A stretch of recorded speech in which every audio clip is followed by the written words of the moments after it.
Coming up this morning on Daybreak, we have a follow-up to a story we broke last week as we explain why one homeowner is afraid for her life.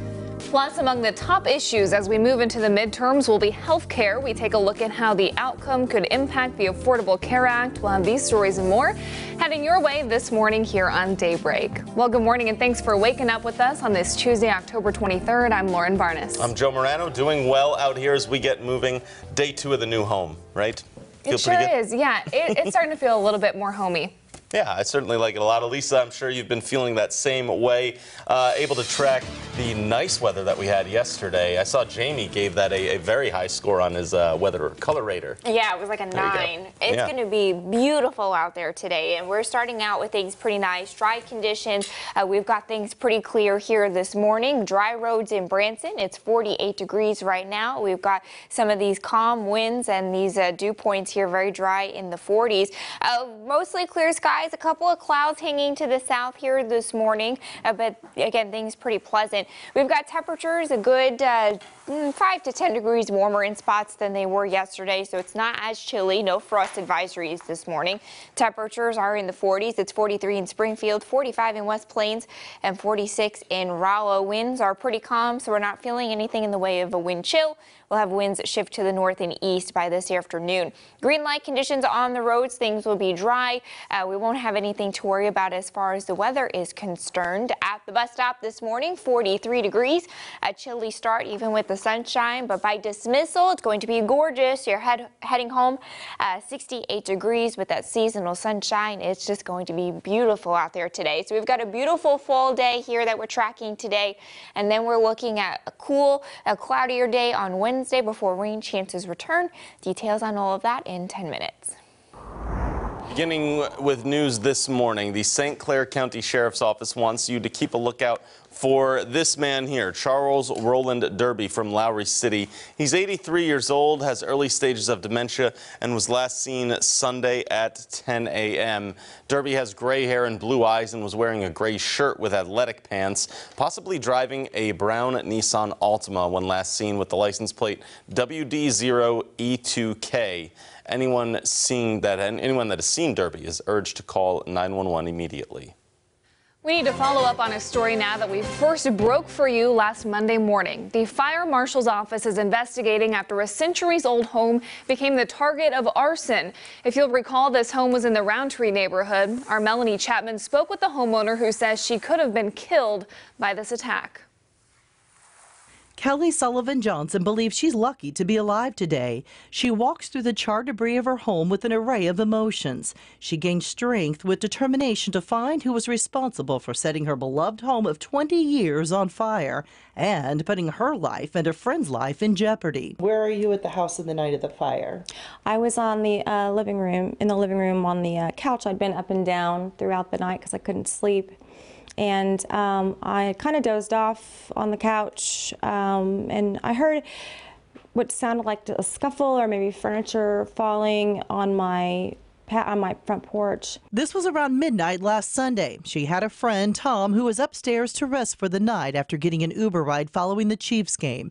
At first, Kelly thought he got up and went outside. She went to the front window to see what was going on. She saw the flames. I started yelling for Tom and dialing 911 at the same time and opened the front door of my house, which, because I thought Tom would be out there, which is the wrong thing to do, but I was trying to find him. Then it just whooshed into the house and took over, and it just kind of this heat hit my face and just went up. Firefighters raced into the house and found Tom upstairs. He was overcome with smoke inhalation. He was rescued in time. This could have been a fatal fire. Absolutely. If I had, without any certainty, if I had been in my bedroom asleep when this happened, with Tom being in the guest room at the opposite end of the house and closest to where the fire was, I would have not been able to save him had I awoken. Springfield Fire Marshal Mark Epps did confirm to me that this fire was intentionally set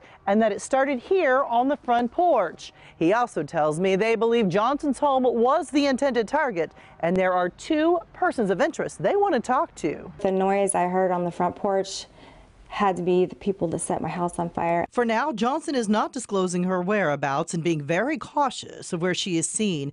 She has set a $2,000 reward for someone to come forward with the right information to bring this suspect or suspects into custody. In Springfield, Melanie Chapman, Ozarks First. Anyone with information on this case is also asked to call authorities. As for Johnson, she says she plans to restore her home and move back into the neighborhood. We move on to some election coverage this morning. One of the biggest issues at the center of the midterm elections is health care. Yesterday, the Care Force bus made a stop in Springfield as part of a nationwide tour pushing for the Affordable Care Act to remain in place, specifically for those with pre-existing conditions. The bus is carrying people with their own stories of how the Affordable Care Act saved their life. It's stopping in 23 states to sound off against what they say are the Republicans' constant attacks on health care. Last April, I walked into a doctor's office with a nagging cough, and I walked out with a stage 4 cancer diagnosis. I'm still here today because the Affordable Care Act saved my life. Our primary insurance kicked in. The November election will determine the balance of the House and Senate, which could in turn determine the future of the Affordable Care Act and pre-existing conditions. In some more local news this morning, Springfield City Council members have amended a bill that, if approved, would rezone 8 acres of undeveloped land near Lone Pine and Battlefield. Last night, Council added more restrictions to what type of businesses can be constructed in the area near Sequeota Park. Here's a list of permits that would be available to rezone the area from single-family residential to general retail. One of our news partners, a Springfield News Leader reporter, posted this picture on Twitter. Along with general offices, art galleries, museums, and churches could be built. Catering businesses and daycares would also be allowed, plus retail stores no bigger than 5,000 square feet. We did also learn the area would restrict commercial hotels as well as gas stations.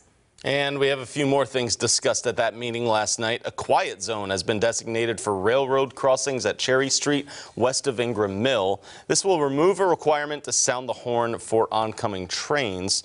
Plus, City Council joins Governor Mike Parson in fully supporting Prop D on the November ballot, which would improve roads throughout the state. Also, Council is considering modifying requirements for shelters if Springfield ever declared an economic or housing emergency. This would allow agencies or churches to provide food and lodging to those without a permanent residence. Plus, with consent, shelters would be allowed within 1,000 feet of a school during the emergency. No word yet on why Council is taking up this issue. Still ahead for you this morning on Daybreak, President Trump talks tax breaks ahead of midterms. Plus the mega millions, it's a mega billions drawing now tonight, right? That's true. That's what it is. Yeah. That's happening later on today. We know you have your tickets. We'll update you coming up next. From Color 10 Ozarks First, Lauren Barnes, Joe Morano, and weather with meteorologist Elisa Raffa.